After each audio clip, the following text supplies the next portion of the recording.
Chain reactions क्या होती हैं, इसमें कौन कौन से स्टेप्स इन्वॉल्व होते हैं, और किसी चेन रिएक्शन के लिए आप रेट लॉ कैसे मालूम कर सकते हो।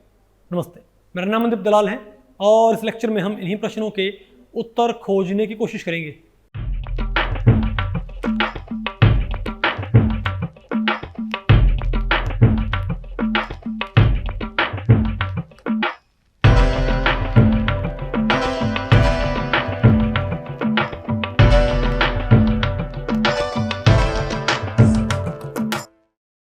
तो भाई आज बताओ मैं क्या पढ़ना है, चेन रिएक्शंस। ठीक है, तो इस टॉपिक को हमने टोटल 5 सेक्शंस में डिवाइड किया है। पहले हम क्या पढ़ेंगे, डेफिनेशन ऑफ चेन रिएक्शंस, फिर हम क्या पढ़ेंगे, steps involved in typical chain reaction, फिर आपने पढ़ना है general kinetics of chain reaction, और फिर हम इसका एक typical example hydrogen bromine reaction को पढ़ेंगे, और लास्ट में आपने बात करनी है काइनेटिक चेन लेंथ की। तो पहले बताओ हम भाई बात करते हैं किसकी, डेफिनेशन ऑफ चेन रिएक्शन। तो हम क्या बोलेंगे, chain reaction is a sequence of reaction where a reactive product और by product causes additional reaction to take place.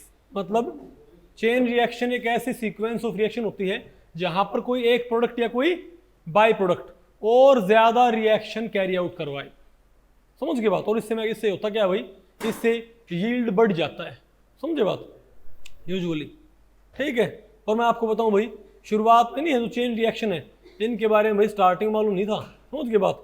जो स्टार्टिंग में चेन रिएक्शंस का आइडिया था ये एक जर्मन केमिस्ट थे, उन्होंने 1913 में भाई उन्होंने ये आइडिया बताया था कि भाई कोई रिएक्शन वजह से ऐसे भी हो सकती है।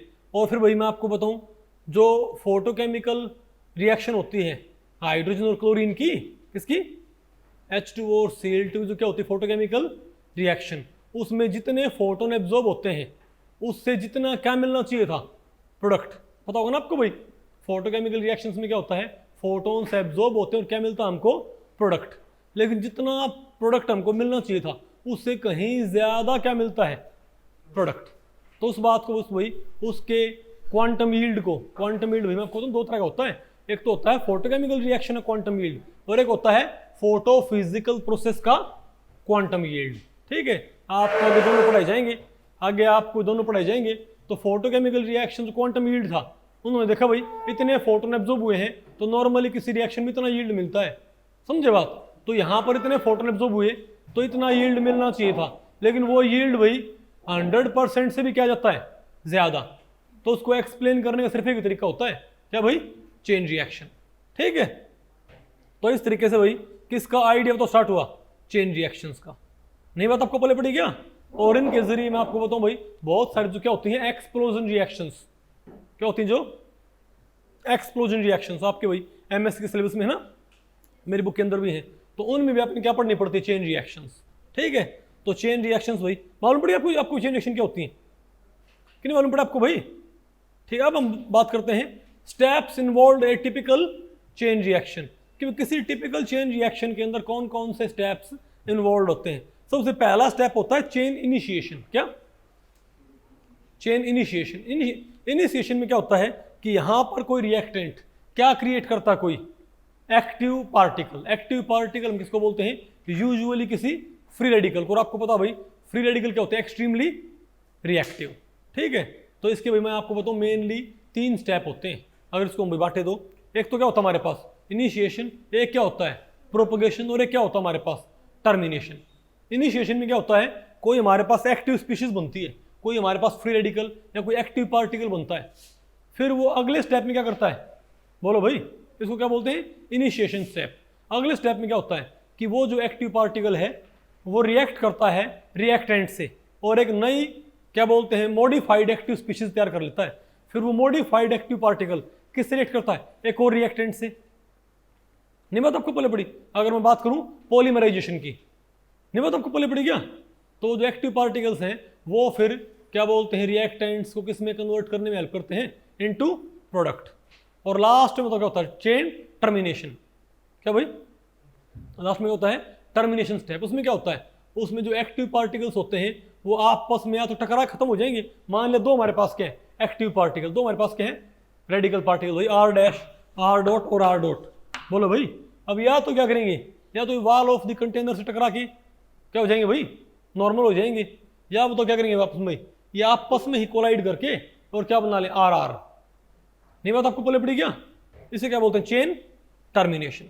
तो बताओ भाई पहला स्टेप क्या है हमारे पास, चेन इनिशिएशन। ठीक है, ये बताओ क्या बोलेगा, फॉर्मेशन ऑफ चेन कैरियर्स, जो कि भाई उस चेन, इनको एक्टिव पार्ट बोलते हैं, यूजुअली क्या होते हैं रेडिकल, इनको क्या बोलते हैं चेन कैरियर्स, इनकी यहाँ पर क्या होती है शुरुआत। अगला स्टेप क्या होता है, प्रोपगेशन। ये बताओ क्या हो हमारे पास, इसमें क्या होगा, इसमें बहुत सारी एलिमेंट्री रिएक्शन होती हैं जो लगातार क्या बनाते भाई, जो फॉर्मेशन ऑफ प्रोडक्ट उसको कैरी आउट करवाएंगी।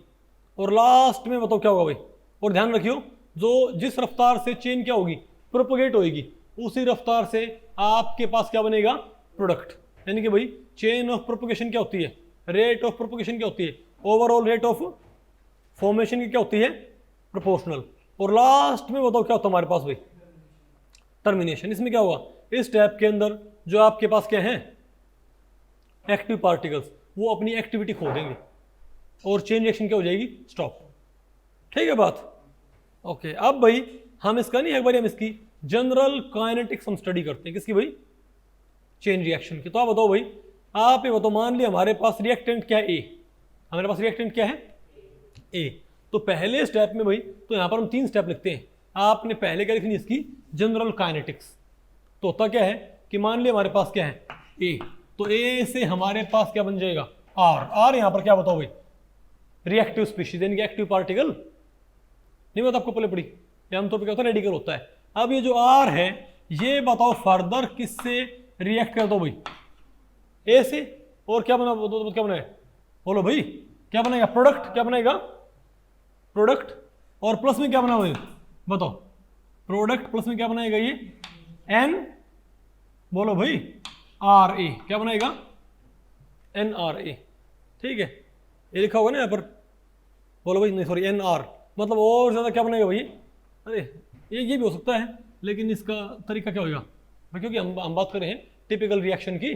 ठीक है, तो क्या बना उसी, हमारे पास क्या बन गया, प्रोडक्ट, और प्लस में क्या बन गया हमारे पास, क्या नहीं, एन का मतलब क्या है, हाँ अरे रेडिकल बनेगा। एन का मतलब क्या है कि इनका नंबर है।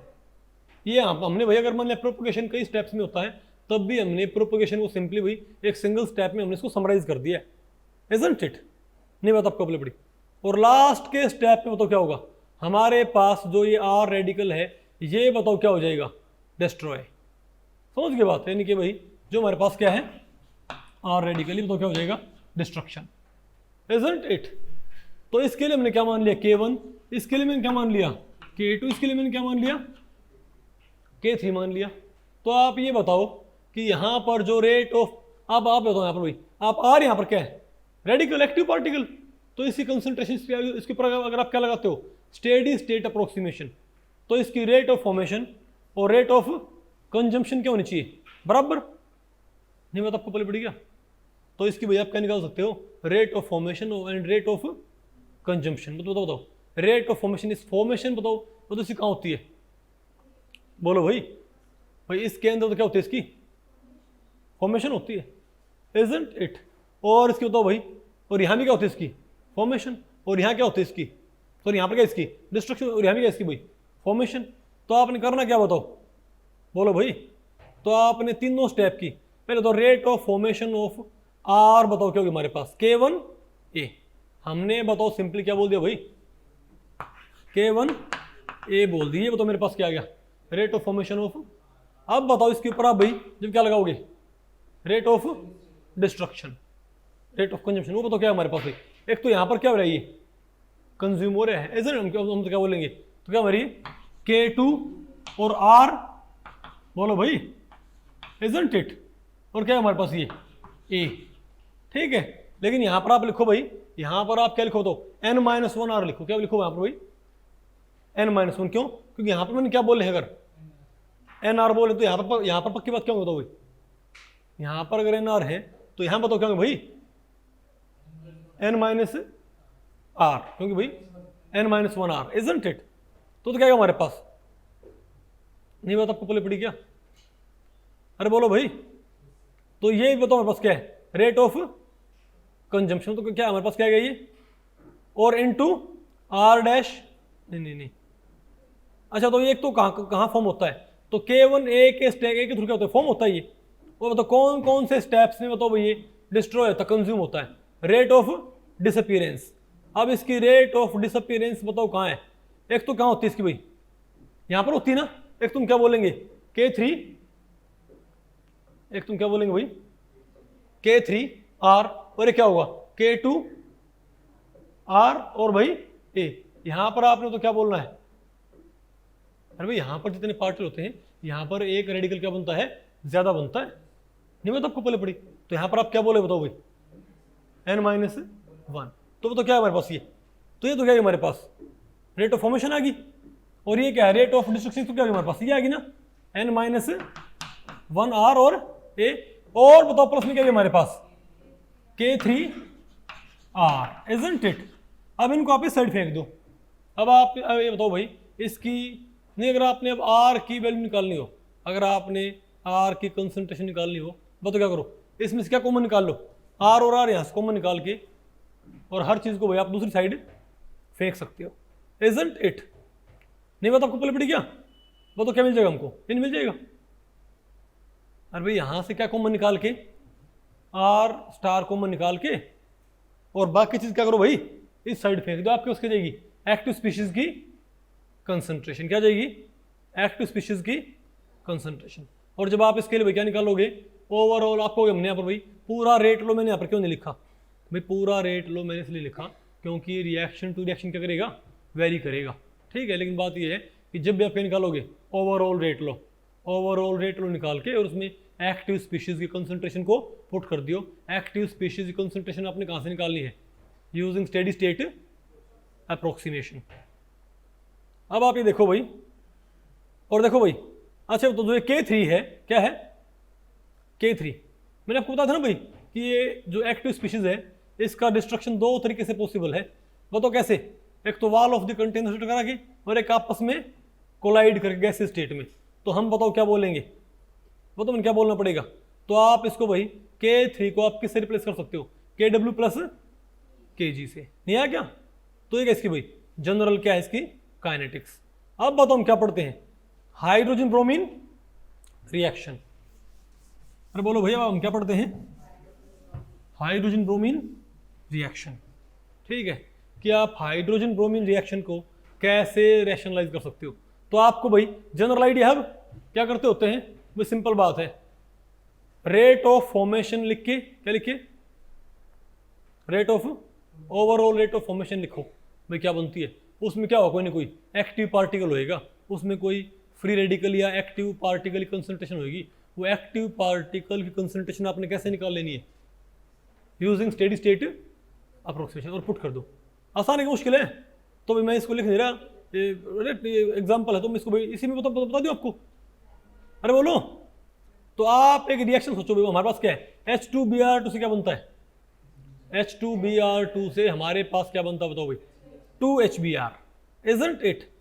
तो मैं आपको बताऊं ये रिएक्शन, एक तो आप इसको फोटोकेमिकली भी इंड्यूस कर सकते हो, और आप इसको थर्मली भी इंड्यूस कर सकते हो। याद रखियो chain reaction photochemically as well as thermally start की जा सकती है, ओके। खैर भाई जैसे भी इसका क्या है इंडक्शन, इससे हमें कोई फर्क नहीं पड़ता, हम सिंपली बताओ क्या करेंगे भाई, हमको पता करना है कि इस रिएक्शन के लिए आपने क्या लिखना है, रेट लो। इस हाइड्रोजन और ब्रोमीन रिएक्शन के लिए आपने लिखना है रेट लो, ठीक है। और क्योंकि चेन रिएक्शन है तो इसका रेट लो भाई, जो मैंने आपको भीतर मैंने आपको बताया था ना, उसके जरिए आपने लिखना पड़ेगा। तो पहले तो आपको ये मालूम होना चाहिए कि ये जो चेन रिएक्शन है ये किन स्टेप्स के जरिए होती है। अगर आपको स्टेप्स नहीं मालूम तो आप इसका रेट लो नहीं लिख सकते। तो भाई इसके बताओ स्टेप्स क्या होते हैं। सबसे पहले क्या होता है भाई इनिशिएशन स्टेप। बताओ इनिशिएशन स्टेप में क्या होता है, जो Br2 होता है वो टूट जाएगा 2Br के अंदर, और इसका रेट कांस्टेंट क्या है K1। उसके बाद ये जो 2 Br हमारे पास क्या है रेडिकल, इनमें से एक Br किससे एक्ट करता है, डाई हाइड्रोजन के साथ, और क्या बनाता है HBr। बन गया ना हमारे पास क्या प्रोडक्ट, और साथ में बताओ क्या बन गया हमारे पास H रेडिकल, इजंट इट। अब ये जो H बना है ये फर्दर एक Br2 के साथ क्या करेगा हमारे पास रिएक्ट, वो तो क्या बनेगा हमारे पास ये HBr और प्लस में क्या बनेगा तो भाई Br। नहीं बात आपको पहले पड़ी क्या? अब ये H बोलो भाई अब क्या है? अरे भाई एक यहाँ पर एक मैं आपको तो कई बार एक स्टेप और होता है टर्मिनेशन से पहले, कई बार एक स्टेप और भी, उसे क्या बोलते हैं इनहिबिशन। क्या होते हैं? इनहिबिशन। ठीक है, ये हमेशा नहीं होता लेकिन भाई आमतौर पे मिल जाता है। इस रिएक्शन में आपको भाई इनहिबिशन भी आपको देखने को मिलेगा।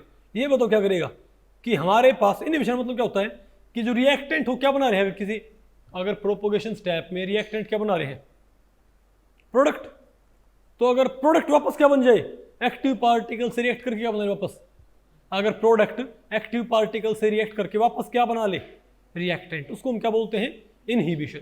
अब HBr क्या है प्रोडक्ट और H क्या है एक्टिव पार्टिकल, तो अगर आप H की और HBr की रिएक्शन करवा दो तो क्या बन जाएगा वापस H2 प्लस Br। अब Br तो क्या है एक्टिव पार्टिकल, भाई ये फाइनल जो क्या है प्रोडक्ट वो तो नहीं है, तो लेकिन H2 क्या मिल गया हमको भाई रिएक्टेंट। तुम क्या बोलेंगे क्या ये कौन सा स्टेप है इनहिबिशन, नहीं है क्या आपको? ठीक है, अब बताओ फाइनल क्या हो हमारे पास टर्मिनेशन।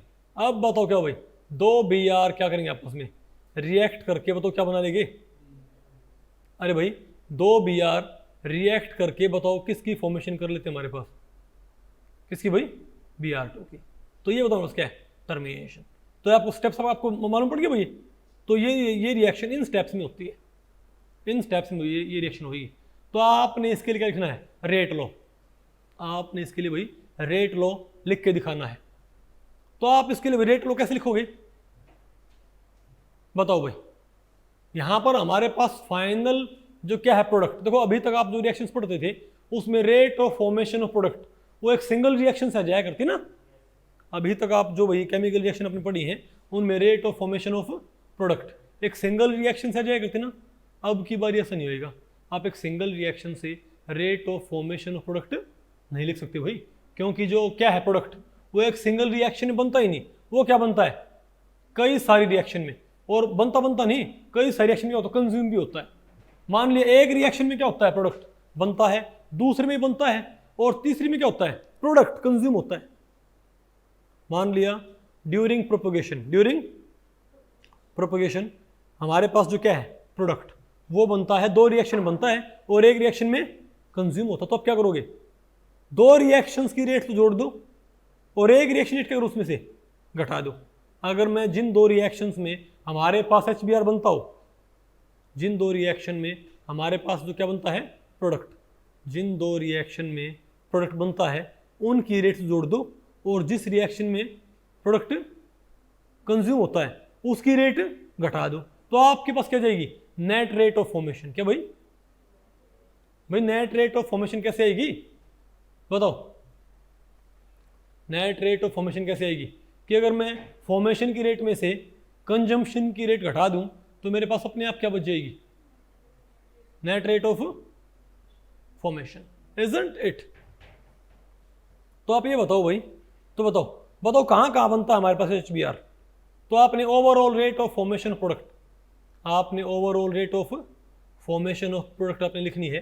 तो किस किस रिएक्शन बनता प्रोडक्ट बताओ? एक तो इसमें और एक इसमें, और एक इसमें क्या होता है कंज्यूम होता है। तुम क्या करो बताओ भाई यानी K2BrH2। तो rate of formation of product बताओ क्या होगा हमारे पास? तुम क्या बोलेंगे बोलो भाई DHBr बाई DT। बताओ क्या है हमारे पास rate of formation of final product, क्या है मेरे पास बताओ हम क्या बोलेंगे यहाँ पर K2H2Br, हमको लिखना पड़ेगा K2H2Br। तो ये हो गया इजंट इट? और बताओ कहां बनता है ये, और कितने बनता है K3HBr2 है ना, प्लस क्या हो जाएगा प्लस K3HBr2 चाहिए, अरे H और Br2 ठीक है। और बताओ क्या है नहीं सॉरी Br2, और बताओ क्या है माइनस। अब बताओ भाई लेकिन इनहिबिशन के स्टेप में ये कंज्यूम भी तो होता है। देखो आपको एक आ गया ना, आपको सारे आगे फ्री है। अब इसमें कंज्यूम हो तुम क्या तो आपको K4HBr इसको आपने क्या करना पड़ेगा सब्ट्रैक्ट। तुम क्या बोलेंगे K4H और HBr। तो देखो भाई चेन रिएक्शन में आप rate of formation of product एक सिंगल रिएक्शन से नहीं लिख सकते, यहाँ पर भाई जैसे अपनी स्टेडी स्टेट थी, रेट ऑफ फॉर्मेशन और रेट ऑफ कंजम्पशन, वहाँ पर क्या करते बराबर करते ना भाई। स्टेडी स्टेट तो आप किस पे लगाते हो, इंटरमीडिएट पे, और वहाँ पर क्या होता है, रेट ऑफ फॉर्मेशन और रेट ऑफ कंजम्पशन क्या होती है, बराबर होती है भाई, इजंट इट। तो उनका डिफरेंस क्या होता है, जीरो। लेकिन यहाँ पर भाई क्योंकि हमारे पास क्या है, प्रोडक्ट वो बाकायदा बनता है भाई, तो उसका net rate of formation zero नहीं होगा। यानी अगर आप एक तरह से अगर आप स्टेडी स्टेट के ऊपर अगर आप इंटरमीडिएट की rate of formation of product, sorry आप इंटरमीडिएट की रेट ऑफ फॉर्मेशन में से उसकी रेट ऑफ कंजम्पशन घटाते हो, डिफरेंस क्या आएगा, जीरो। लेकिन यही बात आप किस पे लगा सकते हो, फाइनल प्रोडक्ट। लेकिन जो उसकी भाई रेट ऑफ फॉर्मेशन और रेट ऑफ कंजम्पशन का डिफरेंस जीरो नहीं आएगा, क्या आएगा, कुछ नेट आएगा, नहीं पता आपको, पहले पड़ेगा, बस अंतर ये है, नहीं आएगा आपको। तो अगर आपने रिएक्टेंट की रेट ऑफ फॉर्मेशन, सॉरी अगर आपने इंटरमीडिएट की रेट ऑफ फॉर्मेशन और रेट ऑफ कंजम्पशन का डिफरेंस निकाल लिया तो जीरो होता है। लेकिन अगर आपने फाइनल प्रोडक्ट उसकी रेट ऑफ फॉर्मेशन और उसकी रेट ऑफ कंजम्पशन का डिफरेंस निकाल लिया तो वो जीरो नहीं आएगा भाई, वो बनेगा कुछ ना कुछ, समझ गए बात हुई। तो ये मेरे पास क्या, ओवरऑल रेट ऑफ फॉर्मेशन। अब आप मुझे बताओ इसमें है क्या, इसमें क्या क्या चीजें नोन है। एक तो इसमें भाई H2 क्या है, रिएक्टेंट, Br2 क्या है, रिएक्टेंट। अरे बोलो भाई, हमारे पास H2 बताओ क्या भाई, रिएक्टेंट है ना, वो बताओ हमारे पास Br2 बताओ क्या हमारे पास भाई, रिएक्टेंट है, इजंट इट। तो पहले बताओ भाई, ये बताओ हमारे पास क्या है इसकी ओवरऑल रेट, इजंट इट। बोलो भाई। अब मैं आपको बताऊं भैया आपने क्या करना है, अब आपने जो Br और H है, क्या है, Br और H, इनके ऊपर आपने क्या लगानी है, स्टेडी स्टेट, क्योंकि ये क्या भाई ना, तो ये प्रोडक्ट ना, ये क्या है, ये रिएक्टेंट। तो रिएक्टेंट्स और प्रोडक्ट्स इनके अलावा जो भी कुछ है ना, क्या करो उसका, क्या करो उसका भाई, स्टेडी स्टेट अप्रोक्सीमेशन लगाओ, उन्हीं कंसंट्रेशन निकालो। यानी मैं क्या करूंगा, यानी मैं H की रेट ऑफ फॉर्मेशन, सॉरी मैं Br रेडिकल की रेट ऑफ फॉर्मेशन और रेट ऑफ कंजम्पशन बराबर रखूंगा, ठीक है, और वहां से Br कंसंट्रेशन निकाल लेंगे। सिमिलरली H की रेट ऑफ फॉर्मेशन और रेट ऑफ कंजम्पशन बराबर रखूंगा, क्योंकि उनका डिफरेंस जीरो होगा भाई। वहां से क्या आ जाएगी, H की कंसंट्रेशन इसमें पुट कर देंगे इस फॉर्मूले में, आपके पास क्या जाएगा बताओ, overall rate of formation of product. नहीं आया क्या। तो ऐसे भाई पूरा प्रोसीड करने के बाद बताओ फाइनली आप क्या, देखो ये तो बताओ क्या है मेरे पास, अरे बोलो भाई, H की कंसंट्रेशन, और भाई सिमिलरली आप क्या करोगे, Br पे क्या लगा के स्टेडी स्टेट, Br के आप क्या निकाल लो, कंसंट्रेशन, इनको फिर कहाँ पुट कर दो, इस इक्वेशन के अंदर भाई, ठीक है।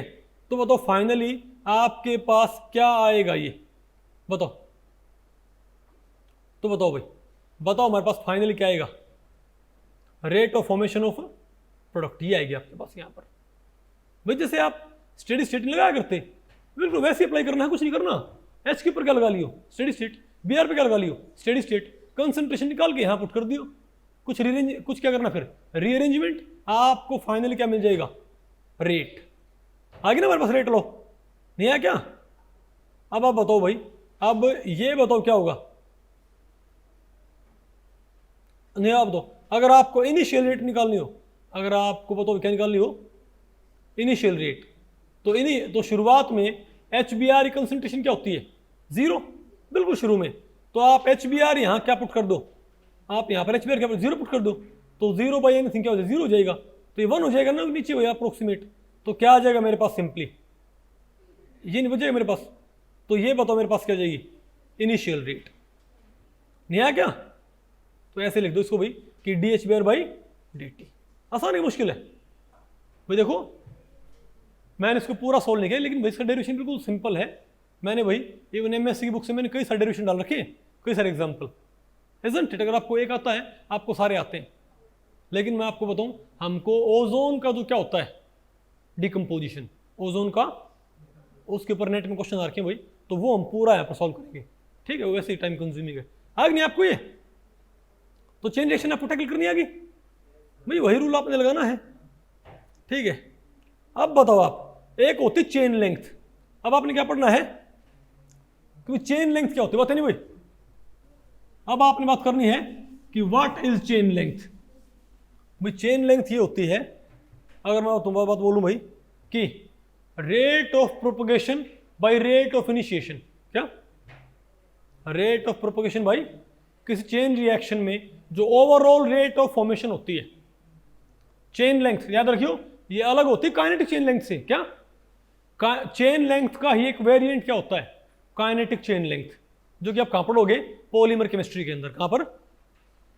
चेन लेंथ का ही एक वेरिएंट होता है, एक भाई उसका एक तरह से सबसेट होता है। कौन सा? Kinetic chain length. वो किसके लिए होता है? पॉलीमर्स के लिए। तो आपको भाई पॉलीमर्स जब पढ़ाएंगे ना, आपको तब पढ़ाया जाएगा। लेकिन चेन लेंथ सिंपली क्या होती है? किसी रिएक्शन की चेन लेंथ होती है कि आर ओ और आर पी, आर ओ या, क्योंकि रेट ऑफ प्रोपगेशन और रेट ऑफ ओवरऑल फॉर्मेशन क्या होती है? दोनों बराबर होती है भाई। तो रेट ऑफ प्रोपगेशन और overall rate of formation divided by rate of initiation. Propagation step की rate divided by initiation step की रेट, या overall rate by initiation rate, उसे क्या बोलते हैं? Chain length. नहीं आ गया आपको? और बोलो भाई, या इसको भाई आप ऐसे भी डिफाइन कर सकते हो। बताओ, average number of times that the closed cycle of propagation is repeated.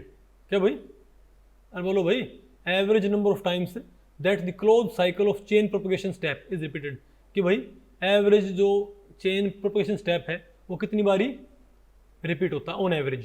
ठीक है, उसको हम क्या बोलते हैं? बताओ, चेन लेंथ। नहीं आ गया? फॉर्मूला आपको पहले पड़ेगा इसका। अब बताओ भाई, अगर आपसे कोई यही पूछ ले, कोई आपसे पूछ ले कि थर्मल डिकम्पोजिशन ऑफ एल्डिहाइड, क्या? थर्मल डिकम्पोजिशन ऑफ एल्डिहाइड, इसकी आप क्या निकालो भाई? Chain length. ठीक है, तो पहले तो भाई आप क्या लिखोगे? ये तो क्या हमारे पास डिकम्पोजिशन ऑफ एल्डिहाइड, ये किसमें टूट जाएगा? मीथेन में और कार्बन मोनोऑक्साइड में। अब इसको भाई ये जो रिएक्शन होती है ये होती है 4 स्टेप्स में, सॉरी अरे 3 में, 2 हमारे पास है। एक तो ये तो क्या हमारे पास है? Initiation step. ये हमारे पास क्या? 2 प्रोपगेशन स्टेप। और ये क्या हमारे पास? Termination step. तो आपने सिंपली क्या करना बताओ भाई? तो आप ये बताओ इसमें रेट ऑफ इनिशिएशन क्या है यहाँ पर? बताओ। तो अगर मैं इस रिएक्शन के अंदर ओवरऑल रेट निकाल के इसको किससे भाग कर दूं? रेट ऑफ इनिशिएशन से। तो मेरे पास क्या क्या जानी चाहिए? मेरे पास चेन लेंथ। तो ओवरऑल रेट आप कैसे निकालोगे? बताओ, बोलो भाई, ओवरऑल रेट हमारे पास क्या आएगी? बताओ।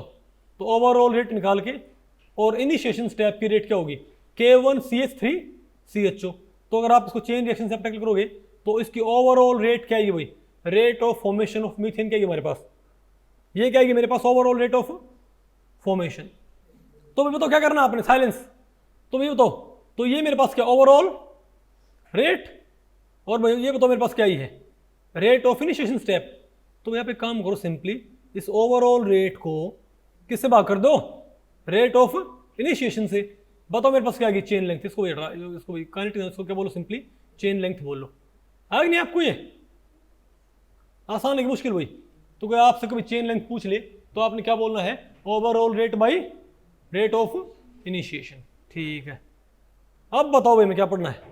अब भाई मैं आपको बताऊं भाई, ये क्वेश्चन है जो कि आईआईटी गेट में आ रखा है। ओके, और इसको हम पढ़ लेते हैं भाई। जो क्वेश्चन आईआईटी गेट में आ रखा है, और मे भी ये नेट में भी आ रखा हो, मुझे कंफर्म्ड नहीं है। साइलेंस, पता नहीं। और मैं आपको बताऊं भाई, ये क्वेश्चन आईआईटी गेट में पता कितनी बार रखा है? सॉरी, ये 4 नंबर का रखा। आपको गेट में 2 नंबर का आता भाई। एक्चुअली वहां पर एक क्वेश्चन होते हैं लिंक्ड आंसर टाइप क्वेश्चंस। वहां पर एक स्टेटमेंट होती है गेट में, और उसके बाद उसके ऊपर एक क्वेश्चन आपसे पूछते हैं, फिर उसी क्वेश्चन से रिलेटेड एक और क्वेश्चन आपसे पूछते हैं। हमारे टाइम पे भाई हमारे टाइम पे वो क्वेश्चन नंबर 54 और 55 होया करते। अगर 54 में आपका ठीक है तो या आपको 55 में क्वेश्चन के मार्क्स मिलते थे, क्योंकि 54 का अगर आंसर ठीक है ना तभी आप किसको सॉल्व कर सकते हो? 55 में क्वेश्चन को। अगर आपका भाई 54वां ठीक है, 55वां आपने अटेम्प्ट नहीं किया तो कोई दिक्कत नहीं बात आपको पहले पड़ी। 54 में क्या आपको मार्क्स मिलेंगे। लेकिन अगर मान लिया आपका 54वां ठीक है, गलत है, और 55वां आपका गलत है, तो उसके आपको मार्क्स नहीं मिलते थे। वजह? क्योंकि भाई इसका मतलब ये कि 54 का आपने तुक्का मारा है, उसके बिना 55 आता ही नहीं बात आपको पहले पड़ी। अब इनका नंबर कुछ और हो सकता है भाई। तो ये 2 क्वेश्चन आ रखे हैं लिंक्ड आंसर टाइप क्वेश्चंस, लेकिन भाई क्योंकि हमने दोनों को एक सिंगल क्वेश्चन में कंबाइन कर दिया है। ओके, ये भी काफी इंपॉर्टेंट क्वेश्चन है। ठीक है, बताओ द डिकम्पोजिशन ऑफ ओजोन, ये कहता है ओजोन का डिकम्पोजिशन O2 में। बोलो भाई, इस स्टेप वाइज मैकेनिज्म के जरिए होता है, ठीक है। ये वो एक तरह चेन रिएक्शन ये। तो 2 मोल किसके ओजोन के, वो तो क्या बनाते हैं, 3 मोल डाई ऑक्सीजन के। किस मैकेनिज्म से बनाते हैं बताइए भाई, इस मैकेनिज्म से, ठीक है बात। तो आप ये बताओ कि यहां पर अगर M क्या है, कैटालिस्ट मॉलिक्यूल, M क्या है, कैटालिस्ट मॉलिक्यूल, और भाई K1 K2 K3 ये क्या है, रेट कांस्टेंट्स, और E क्या है बताओ यहां पर भाई, एक्टिवेशन एनर्जीज। तो आप ये बताओ कि rate of decomposition of ozone, तो एक क्वेश्चन में क्या पूछा हुआ है कि बताओ भाई रेट लो क्या होएगा डिकम्पोजिशन ऑफ ओजोन के लिए, और फिर आपसे पूछ रखा है कि overall activation of, overall energy activation क्या होगी अगर K3O3 बहुत ज्यादा हो किससे, इससे, इस कंडीशन के अंदर, ठीक है। तो मैं एक बार ये क्वेश्चन लिखता हूं, क्या क्वेश्चन ये क्वेश्चन क्या हुई, चलो मैंने यहां पर भी लिखा हुआ है, ये भाई ऐड किया हुआ है, okay.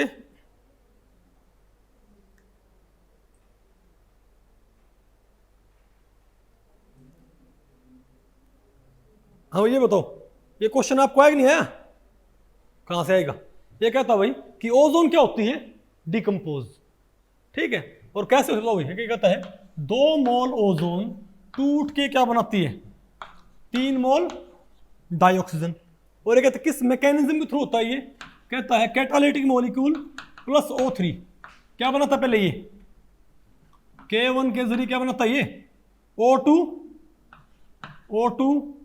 Plus O plus M, फिर कहता है कि O2 plus O plus M, इससे क्या बनाता है ये M प्लस O3 क्या बनाता है, M प्लस O3। और तीसरा स्टेप क्या बताओ भाई कि O प्लस O3 ये बताओ क्या बनाता है, 2O2 क्या बनाता है,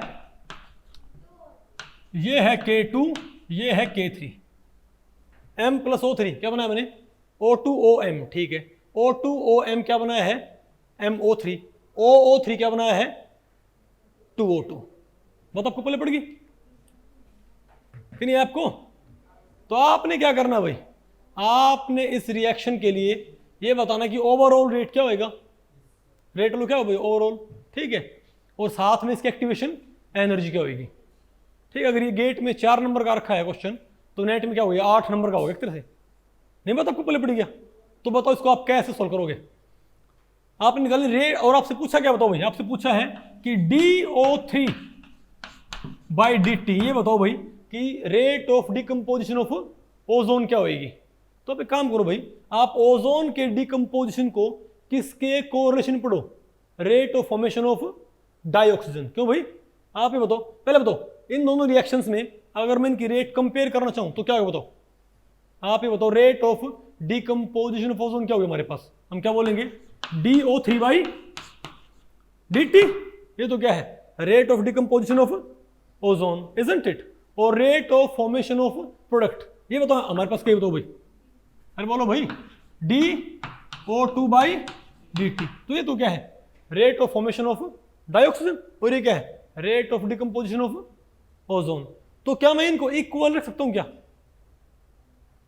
क्या मैं इनको इक्वल रख सकता हूं, नहीं।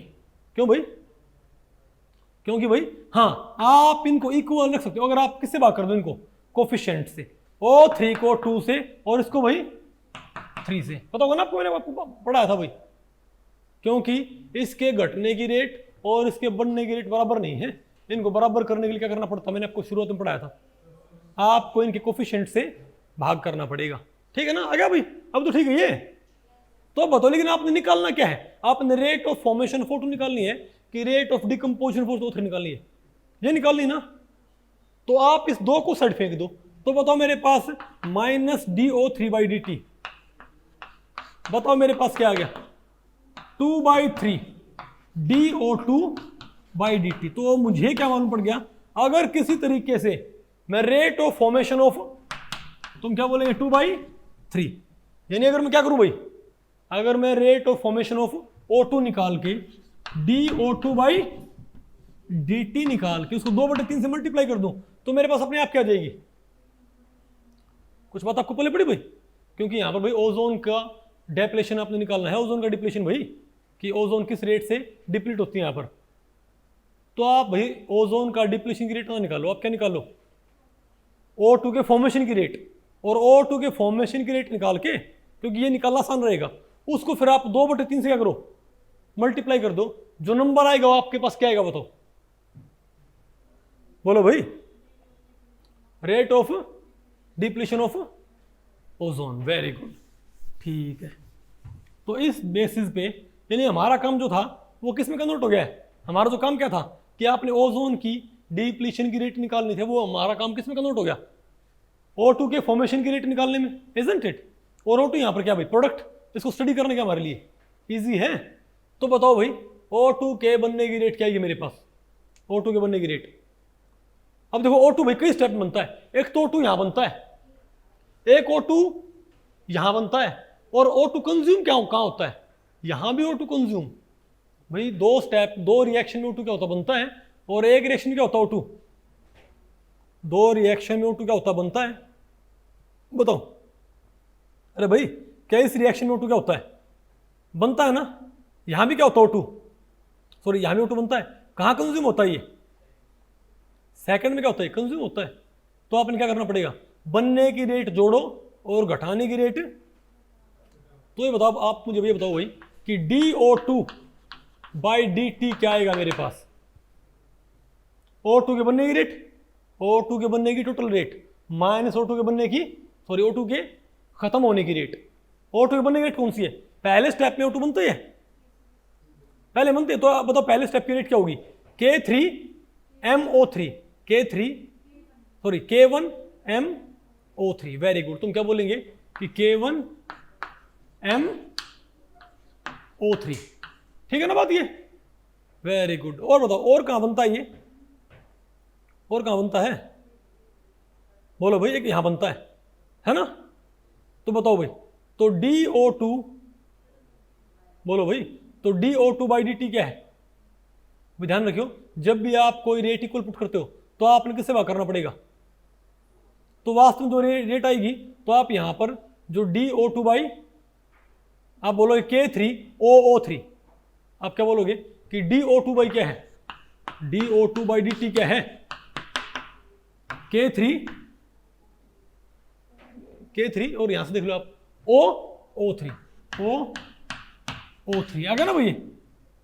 लेकिन ध्यान रखो भाई, यहां पर दो मोल, यहां पर क्या भाई आप एक मोल के लिए चेक कर रहे हो, ये जो रेट है, अरे बोलो भाई, अगर आपने रेट बराबर पुट करनी है, यहां पर दो मोल नहीं बन रहे इसके, तो आपको इसको भाई किससे भाग करना पड़ेगा, बताओ भाई, किससे भाई, अरे 1/2 से। आप जब भी आप किसी भी रेट को क्या करो, बराबर लिखो, जब भी आप क्या लिखते हो भाई, आप एक की रेट को दूसरे की रेट क्या लिखते हो, बराबर, तो हमेशा किससे भाग होता है, स्टोइचियोमेट्रिक कोएफिशिएंट से भाई। यहां पर दो मोल बनते हैं, क्या बनते हैं यहां पर भाई, 2 मोल O2 बन रहे हैं यहां पर, नहीं बात आपको पहले पड़ी क्या, यानी कि रिएक्टेंट की जो घटने की रेट है, इसके उससे बनने की, इसके बनने की रेट उससे क्या है, 2 गुनी है। तो आप क्या बोलोगे, इसको 2 को साइड फेंको, तो क्या है मेरे पास 2K3O नहीं आएगा आपको, तो आपने यहां पर वास्तव में क्या लिखना है, तुम क्या बोलेंगे कि जो इसकी रेट आई वो कौन सी आएगी, बताओ। तो यहां पर K3OO3 नहीं आएगा, क्या आएगा 2, क्योंकि भाई DO2/dt को आप यहां पर क्या करोगे, 1/2 से भाग नहीं करोगे क्या, इक्वल पुट करने के लिए, तो क्या आएगा मेरे पास 2K3OO3, इजंट इट। हम क्या बोलेंगे, प्लस में क्या आ गया 2K3OO3, इजंट इट। और बताओ हमारे पास क्या बन गया, और बताओ हमारे पास क्या बन गया भाई, कहां गया, और बताओ कंज्यूम क्या कहां होती है, सेकंड स्टेप तो क्या बोलेंगे K2O2OM, K2O2OM, K2O2OM। तो माइनस में क्या हमारे पास K2O2OM, क्यों भाई, तो ये मेरे पास क्या है, net rate of formation of O2, तो ये मेरे पास क्या है भाई, net rate of formation of O2 आ गई ना, इजंट इट। भाई ये मेरे पास net rate of formation of O2 आ गई, O2 के बनने की रेट माइनस O2 के डिकम्पोज होने की रेट। अब आप ये बताओ भाई, आपने स्टेडी, अब आप यहाँ पर कौन बताओ, यहाँ पर M क्या है, यहाँ पर M और O क्या है भाई, भाई M और यहाँ पर क्या इंटरमीडिएट सेक्टर से, तो इनके ऊपर आपने क्या अप्लाई करनी पड़ेगी, स्टेडी स्टेट अप्रोक्सीमेशन, क्योंकि ना तो ये M और O कहाँ रिएक्टेंट में, ना ही कहाँ पर ये इन फाइनल प्रोडक्ट। तो पहले आप भाई ये अप्लाई करो, बताओ इसके ऊपर, बताओ भाई। तो आप एक काम करो, आप O के ऊपर बताओ क्या अप्लाई करो भाई, आप O के ऊपर क्या अप्लाई करो बताओ भाई। चलो एक बात मान लें हम भाई कि M तो खैर क्या है, कैटालिटिक मॉलिक्यूल, भाई M तो क्या है, कैटालिटिक मॉलिक्यूल है, इजंट इट। उसको आपने अरे एक्टिव सेंटर नहीं है, वो तो क्या है, कैटालिटिक मॉलिक्यूल। आप O के ऊपर क्या लगाओ, M तो निकल जाएगा, O के ऊपर आप क्या लगाओ, स्टेडी स्टेट। तो O के ऊपर स्टेडी स्टेट कैसे लगेगी, rate of formation of O and rate of decomposition of O बराबर होनी चाहिए ना। तो बताओ ए O के बनने की रेट कहाँ कहाँ है, O कहाँ बनता है, पहली रिएक्शन में वो बनता है, तो और भाई O कहाँ बनता है, और कहाँ बनता है, बस पहले बनता है ना। तो बताओ इसके बनने की रेट क्या होगी, K1MO3 क्या ही, तुम क्या बोलेंगे, K1MO3 is equal to K1MO3 is equal to इसके डिकम्पोज होने की रेट क्या होगी, यहां भी क्या हो रहा है डिकम्पोज, यहां भी क्या हो रहा है डिकम्पोज, बताओ क्या ही, K2O2OM K2O2OM K2O2OM, ठीक है बताओ भाई, K2O2O और M, और क्या बताओ, और भाई कहां पर कंज्यूम होता है, K2O2OM के अलावा K2O2OM और K3OO3, भाई क्योंकि आप यहां पर इसी को स्टडी कर रहे हो तो यहां पर तो से बात करने की जरूरत नहीं। अब क्या आएगा, K3OO3, तुम क्या बोलेंगे, K3OO3 आ गया ना मेरे पास, ये नहीं है मेरे ख्याल से आपको भाई, ठीक है। अब यहां से आपने निकालना क्या है, तो ये क्या rate of formation of O, ये क्या rate of decomposition of O। अब यहां से O कॉमन निकाल के हर चीज साइड फेंक दो, तो बताओ आपको क्या मिल जाएगा, अगर आपने O कॉमन निकाल के, अगर आपने O कॉमन निकालो यहां से, तो क्या मेरे पास ये O कॉमन निकाल दिया, कॉमन निकालो, गया यहां से O, यहां से क्या भाई O गया ना यहां से, अरे बोलो, तो O यहां पर आ गया। अब O की बजाय O के अलावा हर चीज यहां फेंक दो, तो बताओ मेरे पास O की वैल्यू क्या आ जाएगी, तो O की वैल्यू हमारे पास क्या आएगी बताइए, K1MO3 K1MO3 डिवाइडेड बाई, बताओ क्या है, K2O2M plus K3O3 K2O2M plus K3O3 आ गया ना हमारे पास ये। तो ऐसे आपको मिल गई वही O की कंसंट्रेशन, ठीक है। अब O की कंसंट्रेशन आपको मिल गई, उसे कहां पुट कर दो भाई, overall rate of formation of O2, बताओ कहां पुट करना पड़ेगा ये भाई, एक तो आपने यहां पुट करना है और एक आपने यहां पुट करना है। बताओ भाई हमें क्या मिलेगा, हमको मिलेगा K1MO3 isn't it प्लस, बताओ क्या है हमारे पास ये 2K3 और भाई K1MO3 divided by K2O2M plus K3O3 isn't it, ऊपर कहां आएगा,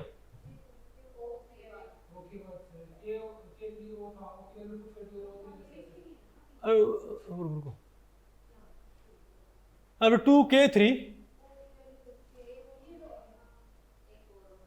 अरे 2K3O नहीं 2K3O3 है, 2K3O3 और K1M, हाँ O3 में क्या हो जाएगा, ये O3 स्क्वायर हो जाएगा ना, ऊपर का K3O स्क्वायर। अब बताओ माइनस में क्या आएगा हमारे पास, अब बताओ K2O2M क्या लिख लो, K2O2M, और नीचे क्या लिखो, सॉरी K2O2M, और अब बताओ क्या है भाई, अब O किस जगह हमने क्या लिखा, O किस जगह, K1MO3, K1MO3 divided by K2O2M plus K3O3, isn't it. तो ये बताओ हमें क्या मिल गया भाई, इसको भी कंफर्म करते ही हो, कहीं कोई इसमें भाई टाइप मिस्टेक हो जाए, ठीक है ना बात, नहीं है ना आपको ये, ओके। अब आप ही बताओ भाई, अब यहां पर एलसीएम क्या लेंगे हम, अब भाई कम करो, पहले आप इसको थोड़ा क्या कर लो, सिंपलीफाई कर लो। ऊपर क्या है ये 2K3, ये तो चलो ठीक है 2K3, 2K, इसको भाई मैं क्या बोलूं 2K1K3 बोल देती हूँ, K1 2K1K3 MO3 स्क्वायर, ऊपर क्या गया, अरे 2K1K3 मैंने K3 पहले लिख दिया, बस K1 बाद में कर दिया, इसमें दिक्कत क्या आपको परवीन, तो 2K1K3 MO3 नहीं आ गया, MO3 स्क्वायर, और क्या है ये, तो क्या K2O2M प्लस K3O3, और यहां क्या है बताओ भाई, अभी बताओ आप, ये O2 यहां पर M बताओ क्या हमारे पास, दो नहीं है क्या, तो K1 K2 क्या है ये, K1 और K2, और क्या है बताओ ये K1 K2 M square O2 O3 है ना, K1 K2 M square O2 O3, K1 K2 M square O2 O3 आ गया ये, और बताओ नीचे क्या आएगा हमारे पास, K2O2 M और K2O3, अब ठीक है। अब आप एक काम करो, अब आप यहां से लो एलसीएम, अब आपने अब क्या करना भाई, अब जब आप यहां पर एलसीएम लोगे तब बताओ क्या होगा, अगर मैं एलसीएम लेता हूं K2O2M और K3O3 में क्या लेता हूं एलसीएम, ठीक है, आपने सारा आपने क्या लेना भाई एलसीएम लेना है, तो आप एलसीएम बताओ क्या लिखो नीचे, क्या आएगा K2O2M प्लस K3O3, अब बताओ भाई, तो एक पे जाएगा तो पूरे से क्या होगा भाई, मल्टीप्लाई होगा ना, तो K1MO3 की मल्टीप्लाई करो इससे, K1MO3 किससे मल्टीप्लाई करियो, क्या आएगा K1 K2, तो ये आएगा K1 K2 M square O2 O3 है ना, K1 K2 M square O2 O3, K1 K2 M square O2 O3, very good, ठीक है। अब बताओ क्या है हमारे पास, प्लस, अब इसकी इससे मल्टीप्लाई करो, तो K1 K3 स्क्वेयर, तो K1 K3 MO3 स्क्वेयर, और ये क्या रहेंगे भाई एज इट इज, ये क्या रहेंगे भाई, ऊपर वाले क्या रहेंगे, ये एज इट इज रहेंगे ना, वो तो क्या है मेरे पास ये, अरे भाई इसको सब एक पे जाएगा, तो कहाँ जाएगा, एक पे जाएगा, क्या है मेरे पास, प्लस में क्या आ गया 2K1K3 MO3 square, 2K1K3 MO3 square, 2K1K3 MO3 square, और minus K1 K2 M square O2 O3 है ना, K1 K2 M square O2 O3, नहीं आएगा आपको, अभी बताओ भाई K1 K2 M square O2 O3, sorry बताओ भाई K1 K2 M square O2 O3 क्या हो गए, कैंसल आउट, नहीं है बेटा आपको। अब बताओ ऊपर क्या बचा हमारे पास, K1 K3 MO3 स्क्वेयर, और ये भी क्या है, ये क्या है K1 K3 MO3, लेकिन दो ये, तो दो ये एक ही होगा, क्या होगा ऊपर, तुम क्या बोलेंगे 3 K1 K3 MO3 square, 3 K1 K3 MO3 square, इसको बेटा इसमें, अरे बोलो भाई तो बताओ हम क्या लिख सकते हैं यहाँ पर, हम क्या लिखेंगे यहाँ पर? तो हमारे पास क्या आ गई है 3K1 K3 MO3 square divided by K2O2M K2O2M plus में क्या आ गया प्लस K3O3। वेरी गुड, ठीक है ना भाई। तो मेरे पास आ गया ये फॉर्मूला आ गया, सही लग रहा है फॉर्मूला ये? अरे बोलो, ठीक है, ओके, ठीक होना चाहिए। ओके, अब आप मुझे बताओ भाई, तो ये अब आपसे पूछा क्या था, एग्जामिनर ने पूछा क्या था भाई? आपने उसने क्या बोला था भाई कि 2 मोल O3 क्या बनाती है 3 मोल O2। तो आपसे rate of formation of O2 पूछी थी, आपसे रेट ऑफ फॉर्मेशन O2 पूछी थी भाई, कि रेट ऑफ डिकम्पोजिशन और डिप्लीशन ऑफ ओजोन पूछी थी, rate of depletion of ozone. इनको आप आपस में कोरिलेट करियो, तो क्या था हमारे पास ये, तो DO3 मैंने पढ़ा था आपको वही, DO3/DT 1/2 क्या होगा 1/3 DO2/DT।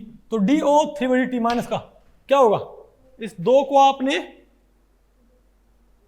उस साइड फेंक देना है, तो क्या होगा बताओ? तो हम क्या बोलेंगे कि ओजोन के डिकम्पोज होने की रेट क्या होती है, ऑक्सीजन के फॉर्मेशन की रेट का 2/3 गुना। तो आप एक काम करो भाई, अब आपको ये पता है ना DO2/DT आपको मालूम है कि नहीं मालूम भाई? तो अगर मैं इसको सिंपली किससे मल्टीप्लाई कर दूं तो बताओ, तो DO3/DT बताओ क्या आएगा हमारे पास, इसको किससे मल्टीप्लाई करो 2/3 से, तो 2/3 इंटू क्या आ गया बताओ, ये 3K1 K3 MO3 square divided by, multiply कर दिया K2O2M प्लस K3O3। अब बताओ भाई, अब 3 से 3 क्या हो गया कैंसिल, बताओ क्या है मेरे पास, ये 2K1 K3 MO3 स्क्वेयर। कौन सा ऑप्शन हो देखियो, कहाँ ये ऑप्शन, बताओ कौन सा ऑप्शन है, क्या ऑप्शन ठीक है ये 2K1 K3 MO3 square, check करो 2K1 K3 MO3 स्क्वेयर, और क्या है नीचे क्या है K2O2M K3O3, नीचे क्या है K2O2M K3O3। आ गया ना आपको ये चेन रिएक्शन आपको पल्ले पड़ी नहीं पल्ले पड़ी आपको, आसान की मुश्किल ये, ठीक है। तो एक तो ये पूछा था आपसे भाई कि बताओ इसमें रेट लो कौन सा होगा। अब भाई मैं आपको तो इस क्वेश्चन का सेकंड पार्ट क्या है, सेकंड पार्ट ये कहता है अगर K3O3 बहुत ज्यादा हो, अगर K3O3 क्या हो बहुत ज्यादा हो किससे K2O2M से, तो बताओ रेट, तो ये एक्टिवेशन एनर्जी क्या हो जाएगी, बस सिंपल सी बात है, अगर K3O3 क्या हुआ तो हमारे पास रेट, तो हमारे पास यही ना, हमारे पास रेट तो क्या यही आई है, क्या हमारे पास रेट लो ये नहीं आया क्या, रेट लो हमारे पास ये है भाई। अब आप मुझे बताओ रेट लो भैया है ना, दिनेश इसको बंद करो और वहां से बंद करो उसको। अब बताओ भाई अगर क्या था ये K3O3 बहुत ज्यादा हो तो क्या होएगा बताओ, अगर भाई K3 नहीं, कौन सी कंडीशन थी बहुत ज्यादा भाई, बताओ किससे, अगर K3O3 बहुत ज्यादा हो किससे, इससे, तो दिस कैन बी नेग्लेक्टेड, और उस वक्त में K3 से K3 क्या हो जाएगा कैंसिल, और एक और 3 से O3 कैंसिल, तुम क्या बोलेंगे ऑर्डर क्या हो जाएगा इसका फर्स्ट ऑर्डर, ओजोन के रिस्पेक्ट में ऑर्डर क्या है इसका फर्स्ट ऑर्डर, और रेट कांस्टेंट सिर्फ क्या रहेगा हमारे पास K1, सिर्फ क्या भाई K1 रहेगा, क्योंकि रेट क्या है, रेट है K के अलावा हर चीज भाई, तो इसकी क्या है कंसंट्रेशन, सॉरी रेट कांस्टेंट, तो एक्टिवेशन एनर्जी क्या है हमारे पास E1। नहीं आएगा आपको, ये नेक्स्ट क्वेश्चन था, आसान है मुश्किल ये। तो भाई इस लेक्चर में इतना ही, अगर इस लेक्चर के बारे में आपके कुछ प्रश्न या सुझाव हैं तो आप मुझे नीचे कमेंट सेक्शन में पूछ सकते हैं, मैं उनके उत्तर देने की पूरी कोशिश करूंगा। तो भी ठीक है, मिलते हैं अगले लेक्चर में, तब तक के लिए नमस्ते।